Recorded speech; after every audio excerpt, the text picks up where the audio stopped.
Պարոն Հովհաննիսյան, վերջերս 17 տարի հետո ըստ էության ՄԻԵԴ-ը շատ կարևոր վճիռ հրապարակեց, որով ասվում է, որ մարտի 1-ի դեպքերը, այսինքն մարտի 1-ին մարդու կյանքի իրավունքը խախտվել է եւ պետությունը ինչ որ իմաստով մեղավոր է ճանաչվում տեղի ունեցածի համար։ Երեք Սեյրան Օհանյանը հայտարարել է լրագրողի հարցի մի պատասխան, ասել է, որ դա վերաբերվում է պետությանը, իրանք դրա հետ կապ չունեն։ Նախ ընդհանուր առմամբ կուզենամ Սեյրան Օհանյանի մեկնաբանությանը անդրադառնալ եւ նաեւ ՄԻԵԴ-ի վճիռը ինչի մասին է եւ ինչ հետեւություններ պիտի անենք, այսինքն այս վճիռը կարող է նպաստել, որ այստեղ էլ մարտի 1-ի գործը ի վերջո տեղից շարժվի եւ վերջնականապես հանգուցալուծում ստանա։ Շնորհակալ եմ։ Դե մենք գիտենք, որ մարտի 1-ի գործը վերաբացված է եւ ես հույս ունեմ, որ այս մասով ուրեմն առաջընթաց կլինի, հաշվի առնելով այո, որ 17 տարի է անցել եւ բազմաթիվ հետքեր մենք շատ լավ գիտենք, օրինակ փամփուշտների փոխարինման մասին պատմությունը, մի շարք այլ դեպքեր գործող անձինք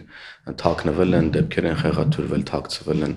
ուրեմն մի շարք գործով ապացույցներ, բնականաբար այդպես էլ պետք է լիներ, որովհետև ուրեմն նախորդ ժամանակաշրջանում Ռոբերտ Քոչարյանից Սերժ Սարգսյանին իշխանության փոխանցման այս ճանապարհին ուրեմն տեղի ունեցել հենց մարտի 1 եւ քաղաքում Երևանի կենտրոնում գնդակահարվել են Հայաստանի Հանրապետության քաղաքացիները եւ ըստ էության դրանից հետո էլ արդեն կոծկվել են փաստական մի շարք հանգամանքներ։ Իհարկե շատ լավ է, որ հիմա թեկուզ այս հեռավորության վրա Մարդու իրավունքների եվրոպական դատարանը ըստ էության արձանագրել է իրողությունը, որը տեղի ունեցել 2008 թվականին եւ այո արձանագրել է, որ պետությունը չի կարողացել ապահովել մարդկանց իրավունքները, կյանքի իրավունքը, իսկ դրան հաջորդող ձեր կողմից հիշատակվող մեկնաբանությունը հենց Սեյրան Օհանյանի, ով Հայաստան խմբակցության ղեկավարն է, Քոչարյանի խմբակցության ղեկավարն է, ով ասել է, որ դե պետությունն է մեղավոր եւ մենք կապ չունենք, սա ներողություն, բայց քաղաքական անգրագիտության դրսևորում է նման ձևակերպումն առհասարակ, սա անտրամաբանական ձևակերպում է, պարոն Օհանյանը եղել է գենշտաբի պետը այդ ժամանակ եւ որևէ մեկի համար գաղտնիք չի, որ զինված ուժեր են եղել Երևանի փողոցներում։ Ես 2008 թվականի մայիսին եմ զորակոչվել Հայաստանի Հանրապետության զինված ուժեր, դրանից 2 ամիս առաջ այն զորամասը, որ ես զորակոչվել եմ, այդ զորամասից մի քանի գումարտակ Երևանի կենտրոնում մասնակցել է այդ գործընթացներին։ Ինձ պետք է Սեյրան Օհանյանը ինչ որ մի բան համոզի, թե ում պետք է, ում կներեք էշի տեղ դրել Սեյրան Օհանյանը։ Այս հարցի պատասխանը ակնհայտ է, թե ում է Սեյրան Օհանյանը էշի տեղ դրել այդ արտահայտությունն անելով ըստ էության։ Այո, պետությունը չի կարողացել ապահովել մարդկանց կյանքի իրավունքը եւ այդ ժամանակ պետության գլուխը Ռոբերտ Քոչարյանն էր, գենշտաբի պետը Սեյրան Օհանյանն էր, պաշտպանության նախարարն էլ Սերժ Սարգսյան, չէ՞։ Եվ ովքեր էին պետությունը, այդ պահին են մարդիկ են, ովքեր պետական բարձրաստիճան պաշտոններ են զբաղեցնում եւ որոշումներ են կայացնում պետության անունից։ Եվ հետեւաբար պարոն Օհանյանի հայտարարությունը եւս մեկ անգամ գալիս է փաստելու իրենց մեղսակցությունը այս ողջ գործընթացներին որպես պետության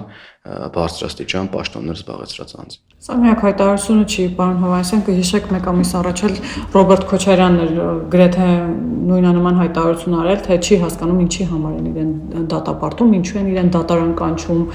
այսպես ինչի համար է այդ քաշքշուկը ինքը ընդհանրապես իր պարտականություններն է կատարել։ Չէ, դե պարզ է, որ բնական է այլ բան ակնկալել չէ կարելի, թե Ռոբերտ Քոչարյանից, թե Սեյրան Օհանյանից, պարզ է, որ նրանք պետքա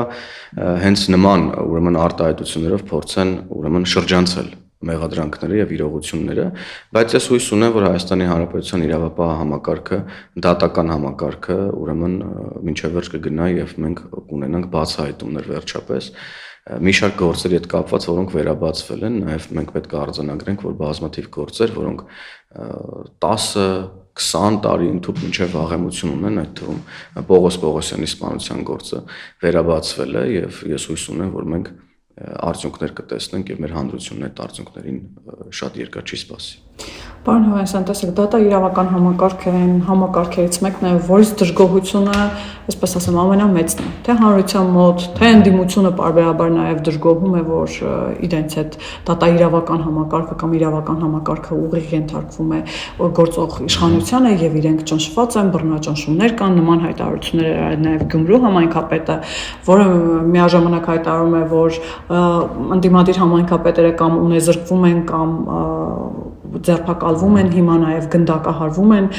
այսպես փարաքարի դեպքը շահարկելով, եւ նաև միաժամանակ հայտարարություն է անում, որ Հայաստանը տեսնում է միութենական պետության կազմում եւ ովքեր դրա հետ համաձայն չեն, թուրքահապատակ շան տղա են։ Հիմա այստեղ դուք խնդիր չեք տեսնում ամեն դեպքում, որ ինչքան էլ որ ընդդիմությունը մեղադրում է ձեզ, որ իշխանությունը այսպես բռնաճնշում է իրենց վրա գործադրում, բայց ամեն դեպքում Գյումրու քաղաքապետը արդեն, եթե չեմ սխալվում, երրորդ անգամն է կրկնում այն միտքը, որ Հայաստանի Հանրապետությունը տեսնում է միութենական պետության կազմում։ Սա խնդիր չէ։ Ուղիղ կասկածի տակ դնել Հայաստանի ինքնիշխանությունը։ Նախ դատական համակարգի նկատմամբ եղած ուրեմն դեռևս պահպանվող անվստահության վերաբերյալ, գիտեք, մանավանդ ընդդիմության կողմից հնչող այդ շահարկումները, որ ուրեմն դատարանները ենթարկվում են կամակատարն են այսօրվա իշխանության, մեր ըստ էության, սա կրկին էլի հակասում է ընդդիմության նախորդ հայտարարություններին, որտեղ նրանք ուրեմն հարյուրավոր դատական հայցերով դիմում են դատարան ընդդեմ քաղաքացիական պայմանագիր կուսակցության եւ խմբակցության ներկայացուցիչների։ Եթե դատարանները մեր կամակատարներն են եւ մեզ են ենթարկվում, ինչու եք դուք այդ ճանապարհն ընտրում, ուրեմն մեզ, այսպես ասած, ֆինանսապես եւ քաղաքականապես ճնշելու համար դատարանների միջոցով, այսինքն մարդիկ մեր ասած խոսքի հիման վրա դիմում են դատարաններ, որ մենք քիչ խոսանք կամ այս կամ այն արտահայտությունները չասենք եւ այլն, եւ հետո մի հատ էլ ասում են, որ դատարանները ձեզ են ենթարկում, սա կարծում եմ էլի ընդդիմության հերթական անտրամաբանական գործողություններից եւ խոսությունից մեկն է։ Ինչ վերաբերվում է Գյումրու քաղաքապետ Վարդանին Ղուկասյանն, ով ավելի շատ հայտնի է որպես Վարդանիկ, գիտեք, իր մասին շատ ասելու բան չկա, ինքը իր մասին խոսում է անընդհատ։ Ցանկացած իր հայտնությունը էկրանների առաջ մի կողմա թողնում ցանկացած մարդու մեկնաբանություն, ինքը իր մասին ամեն ինչ ասում է եւ Վարդան Ղուկասյանի Վարդանիկի շուրթերից հորձում է ընդդիմության մեջի ամբողջ կեղտը։ Վարդանիկը ընդդիմության հավաքական կերպարն է, որովհետև նախ ընդդիմությունը հավաքական առումով Վարդանիկին դարձրել է Գյումրու քաղաքապետ։ Վարդանիկը չի ընտրվել Գյումրու քաղաքապետ, ստանալով գյումրեցիների մեծամասնության քվեն։ Վարդանիկը դարձել է Գյումրու քաղաքապետ, որովհետև ուրեմն Սերժի թիմը, Քոչարյանի թիմը եւ իրանց հետ փոխկապակցված էլի թիմեր, ուրեմն վաճառել են Վարդանիկին Գյումրեցուց ստացած իրենց քվեները, խաբել են գյումրեցիներին, ժողովրդական լեզվով ասած հազար ներողություն, գցել են գյումրեցիներին։ Եվ Վարդանիկը հայտնվել է քաղաքապետի աթոռին եւ այո, ըստ ձեր հղման, որը ճիշտ է, նման լկտի եւ անբարոյական հայտարարություններ է դեռ իրեն թույլ տալիս, ես չեմ խոսում մարդկանց վիրավորելու մասին, ես հələ ուզում եմ անդրադառնամ պետության նկատմամբ նրա վերաբերմունքի մասին, Հայաստանի երկրորդ քաղաքապետի պաշտոնը զբաղեցնող մարդը ըստ էության մեր պետության ապագան պատկերացնում է միութենական պետության Ռուսաստանի կազմում, ավել պակաս վերնա պատկերացնում է շատ ուղիղ Ռուսաստանի կազմում, ինչպես պատկերացնում է, որ Հայաստանը դառնալու է Բելարուս 2, նրա երազանքն է դա, ինչի մասին ինքը խոսել է նաև քարոզարշավի ընթացքում։ Այսինքն ես չէ էլի, որ պետք է մեր քաղաքացիներին պատմեմ թե ով է Վարդանիկին, ինձ թվում է մեր քաղաքացիներն ինձ ավելի շատ բան կունենան պատմելու Վարդանիկի մասին, քան ես իրանց։ Եվ հետևաբար այստեղ շատ ասելիք չկա, պետք է իմ ընկալմամբ մենք որոշակի օրենսդրական փոփոխություններ իրականացնենք, ես քանի օր արդեն դրա մասին մտածում եմ, որովհետև իրար հերթ չտալով մարդիկ սկսում են կասկածի տակ դնել Հայաստանի ինքնիշխանության հարցը, մարդիկ սկսում են առաջարկել, որ եկեք մեր ինքնիշխանությունը զիջենք այլ երկրների, ես տեսա նաև էլի ընդդիմության հերթական անտրամաբանական ուրեմն եւ անմիտ թեզերից մեկը, որ փորձում են նաև այս միութենական տրամաբանությունը հավասարեցնել օրինակ Եվրամիության անդամակցության տրամաբանությունն, ինչը աբսուրդ է, որտեղ Եվրամիությունը անկախ պետությունների ուրեմն միություն է, տնտեսական միություն է։ Իսկ միութենական պետությունը բոլորովին այլ ֆորմատ է, միութենական պետությունը դա պետության ինքնիշխանությունը այլ ուրեմն պետությանը հանձնելու մասին, այլ որ դու քո կազմով մտնում ես ուրիշ պետության կամ ֆեդերացիայի կազմի մեջ։ Իսկ այսինքն չենք համեմատում, չէ՞, միութենական պետությունը ԵԱՏՄ-ի հետ օրինակ։ Նույն ձև էլ չենք կարող համեմատել ԵՄ-ի հետ եւ հետեւաբար նաեւ այդ մոտեցումն է ընդդիմության ապապետական եւ սրանով փորձում են մարդկանց նաեւ շեղել, որ ահա տեսեք, իրանք ասում են դե մենք գնում ենք ԵՄ, մենք էլ ասում ենք գնում ենք միութենական պետություն, փորձելով մարդկանց մոտ ընկալում ձևավորել, որ նույն հարթության վրա են գտնվում այս հարցերը, բայց բնավ ընդդիմությունը խորհրդարանական եւ իրանց շուրջ էս եղած մարդիկ տարբեր ընդդիմադիր համայնքապետեր դրանք կլինեն եւ հատկապես Վարդանիկը այս մարդկանց երազանքն է Հայաստանի Հանրապետության կառավարումը հանձնել արտաքին ուժերին եւ իրենք էլ այստեղ դառնան գուբերնատորներ մենք սրա մասին անդադար ենք խոսում ու անդադար խոսելու ենք քանի այս մարդիկ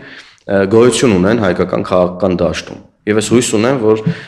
նման մոտեցումներ ունեցող մարդկանց իրենց համապատասխան տեղ է կուղարկի Հայաստանի Հանրապետության քաղաքացին 26 թվականի խորհրդարանական ընտրությունները։ Պարոն Հովհաննիսյան, ամենաթարմը Մոլդովայի օրինակն է, Մոլդովայի ընտրություններից հետո, որտեղ ռուսամետ ընդդիմությունը ըստ էության ջախջախիչ պարտություն է կրել, այստեղ էլ որոշ ընդդիմադիր գործիչներ սկսեցին խոսել այն մասին, որ Մոլդովան օրինակ լավ դաս պետք է լինի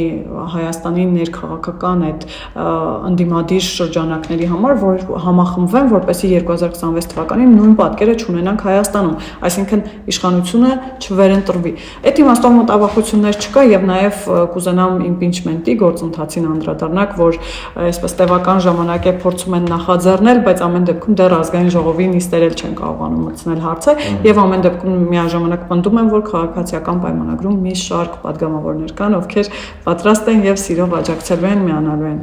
Նախ impeachment-ի մասով ես չափազանց անլուրջ եմ վերաբերվում այդ գործընթացին, որովհետև մեր քաղաքացիներն էլ պետք է էլի հասկանան, սա հստակ ընթացակարգ է եւ impeachment-ի համար 54 падգամավոր պետք է քվեարկի։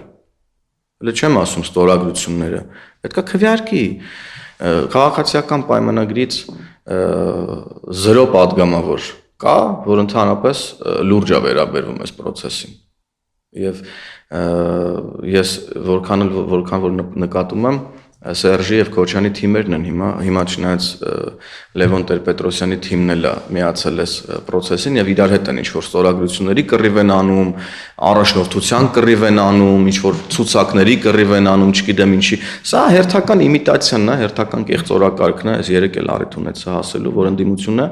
դուք էլ նաև ձեր խոսքում նաև նշեցիք փարակարի դեպքերը, որ էլի քաղաքական միավոր հավաքելու միջոց էր դարձել, ընդդիմությունը թեմա է ման գալի, որ ջրի վրա մնա։ Ուղղակի որ դիմանա մինչև հաջորդ խորհրդարանական ընտրություններ իր գոյությունը, քաղաքական գոյությունը որևէ կերպ արդարացնի, ասի տեսեք մենք լսում ենք անում ինչ որ մեծ մոնիտոր էին բերել, տեղադրել անհավանական էր ուղղակի այն ինչ որ այս դահլիճում ափսոս է այս դահլիճն ուղղակի եւ ափսոս են մարդիկ որ պետքա ականատես լինեն այդ ամեն ինչին եւ լսեն այդ ցնդաբանություններն ուղղակի ամբողջությամբ կեղծորակարգը իրականության հետ որևէ կապ չունեցող ինչ վերաբերվում է Մոլդովայի օրինակին Մոլդովայի ժողովուրդը ընտրեց ազատությունը անկախությունը եվրոպական արժեքները եւ եթե ընդդիմությունը դիտարկում է Մոլդովայի օրինակը իրանց համար որպես դաս միակ դասը, որ ընդդիմությունը պետք է քաղի Մոլդովայի օրինակից, դա այն է, որ պետք է իրերը հավաքի եւ արագ հեռանա քաղաքական դաշտից։ Ուղղակի արագ հեռանա քաղաքական դաշտից, թե չէ նրանց հեռացնելու են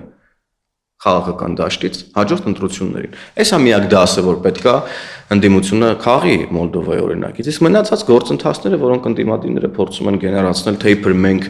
քաղաքական դերակատար ենք եւ ասող ենք, այսպես ասած, ես այդ լսումները նայում եմ եւ տեսնում եմ, որ հանրապետականները գալիս են քոչարյանականներին են ասում, որ դուք չեք կարողանում ոչ մի բան անեք, ընդհուպ մինչև ասում են գալիս եք ազգային ժողով ծեծեք ուտում գնում եք, քոչարանականները գալիս են հանրապետականներին են ասում դուք մեզ խափում եք, ասում եք ԿՊԱ-ականների ստորագրություն ունենք, բայց պարզվում է, որ ոչ մի ստորագրություն ոչ մեկ չունի, այսինքն ես մենակ սա եմ տեսնում, էլի ուրիշ բան լուրջ որևէ process, իրական որևէ process Հայաստանի Հանրապետության շահերից բխող չկա, կա գործընթաց, որը Հայաստանի Հանրապետության շահերը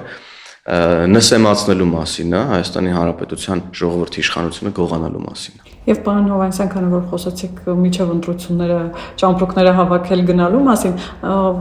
ընդդիմությունն էլ օրինակ այդ մասին հաճախ ասում է, պիտի չհասցնել գործը միջև 2026 թվականի հերթական ընտրություններ, պիտի հարցը միջև այդ լուծել, պիտի ժամանակավոր կառավարություն ձևավորել եւ ընտրությունները կազմակերպել եւ հաճախ խոսվում է այն մասին, որ ընտրությունները պիտի կազմակերպվի ոչ թե ԿՊ-ի կողմից, այլ հենց մեր ուժերի կողմից։